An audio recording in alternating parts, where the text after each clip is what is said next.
The money I left behind was not left in overseas. I left money in 3 banks. Those 3 banks are there. You can go there. In fact, after this interview, I have in my little office here a photocopy. I will give you a photocopy of my handover note. Guys, if integrity is somebody's name, just know that it is P2B. I've never seen a man as consistency as this man. Every time he has been saying it, he's saying it so that everybody can listen. Listen, I am not saying that I'm a saint, but look at what I left in Anambra State accounts when I leave office. I dare any politician in this my country to show us what they left for their success or when they are leaving office. P2B is not a saint, but this man is truly what Nigerians need. This man is 80% a good man. He is 80% a man who can lift Nigeria from this dungeon they are. This was how so many of us was criticizing Goodluck Jonathan, calling him a woman, and he cannot do anything. This was how we push a good man, thereby bringing APC, people that does not have a humanitarian heart, to Nigerians, and we are now paying the price dearly. Nigerians, wake up and see this man embrace P2B and embrace peace and tranquility. Let us watch the rest of the video. When we return, we'll continue. Please don't go anywhere. Subscribe to this YouTube channel for more updates. Thank you. The money I left behind was not left in overseas. I left money in 3 banks. Those 3 banks are there. You can go there. In fact, after this interview, I have in my little office here a photocopy. I will give you a photocopy of my handover note, including the balances of that account as at date I left office, issued by the banks. I left in Access Bank, which is still there. 12 billion naira, $50 million. And I'm going to give you a copy. 12 billion naira and $50 million in Access Bank. I left in Diamond Bank. 12 billion naira, $50 million. In Diamond and Diamond. I left in Fidelity Bank.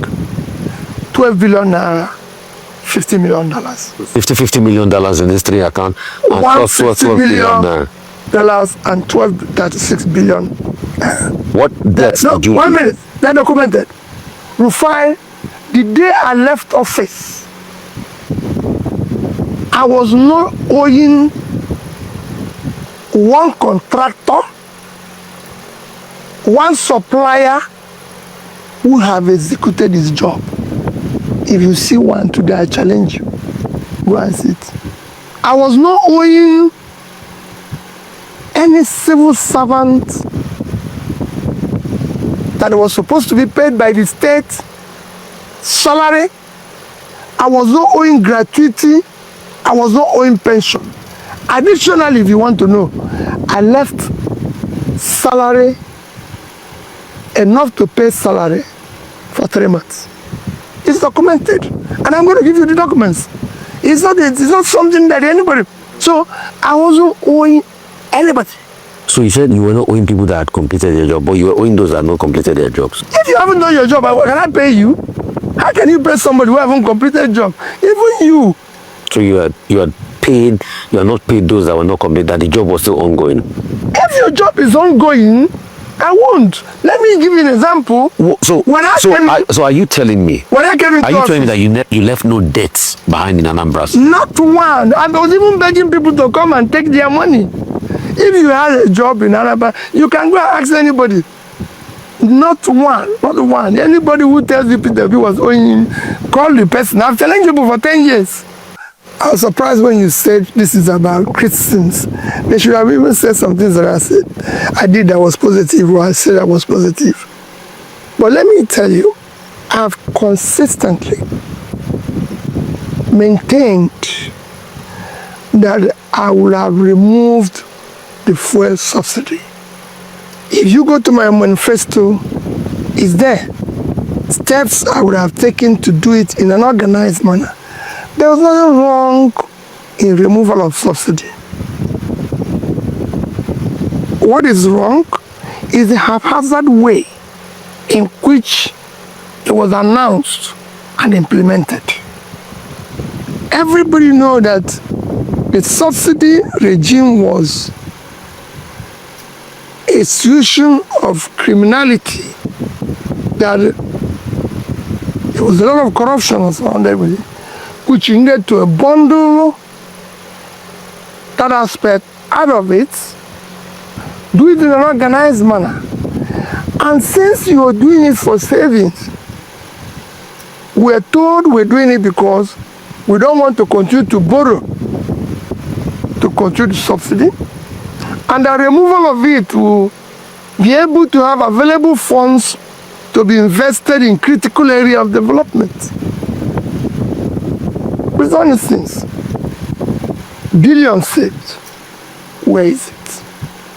Where is he invested in those critical areas of development? They said they've given the money to the governors. That's what. No. They said they've increased their FAC allocation. We'll find. They said most of the states have been able to pay them. Everybody knows what critical areas of development is. And I say it morning, afternoon, night. It is education, health, and pulling people out of poverty.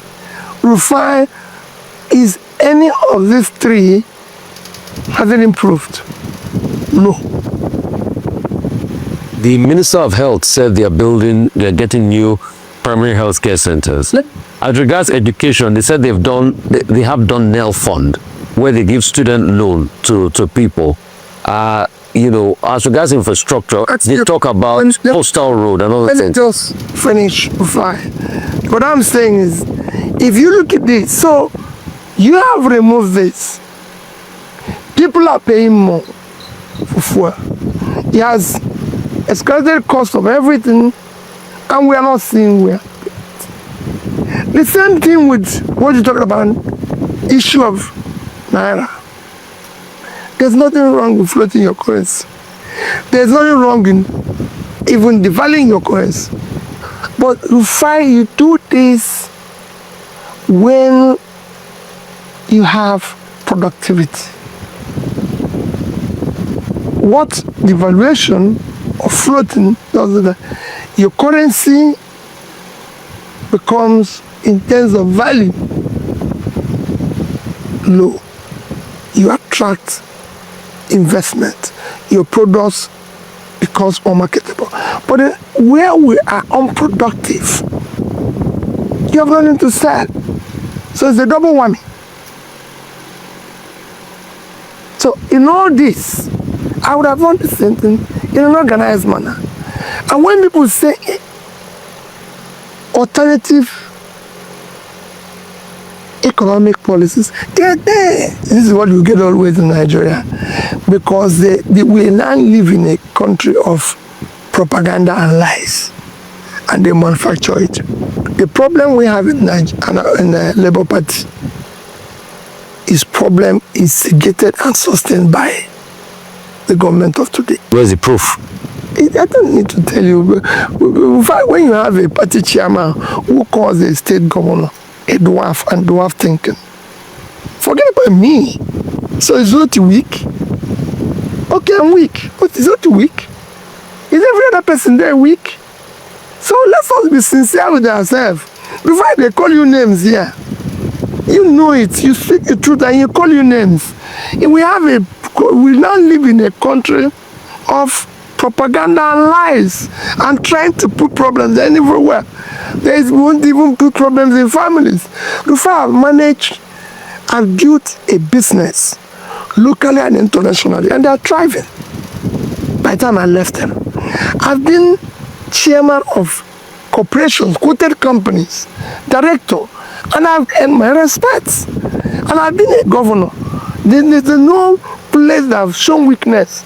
Rufai, I returned school that was taken from churches 40 years that nobody could even dare mention. But these are the points people. These are the points people like Kenneth Okonkwo. Yes. These are the things they said against you. It's just Kenneth Okonkwo. Who again? But it's a valid point of view. I mean, It's an echo chamber. If 12 persons that followed Jesus, one went against him, how about me, who are millions followed? And you're counting those who went against me. Listen, people must go against you, people must speak against you. And their own listen, they say, I still remain consistent. I'm not changed. Like I said, Kenneth is my younger brother. He has his reasons for his actions or what he wants to do. Fine. Humility, patience, tolerance is not weakness, it's a virtue. It is not easy for people to remain where I am. And when I was campaigning election, before I went to places people dare not go to. I was in Southern Gombe. Was everywhere. People fear to go.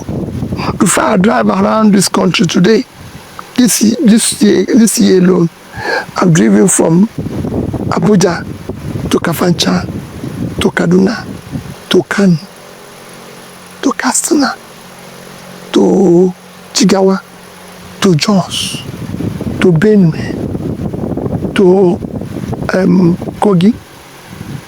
Who is doing that?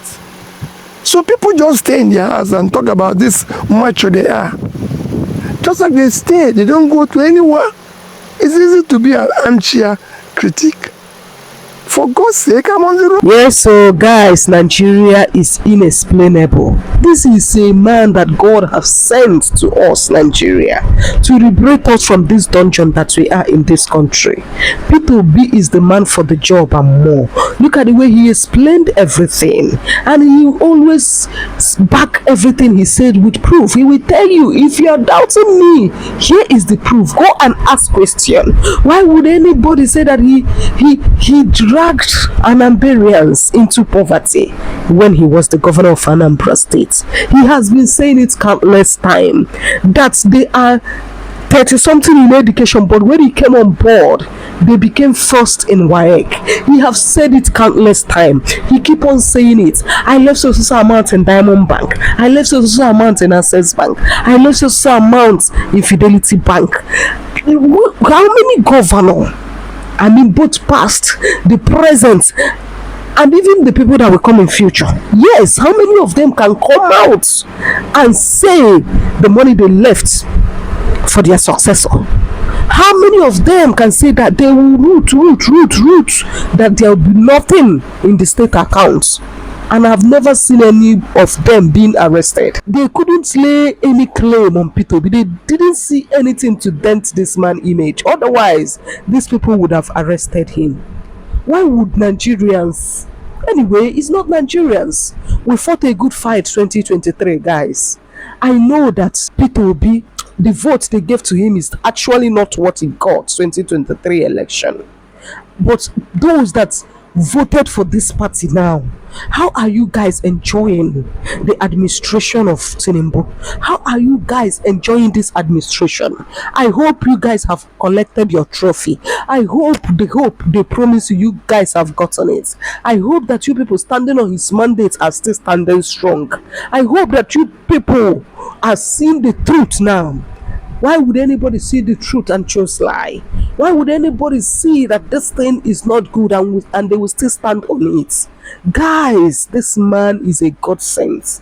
Just like the man in the Bible, Peter Obi, the Lord said, I will build my church upon this rock called Peter, and the gate of hell shall not prevail.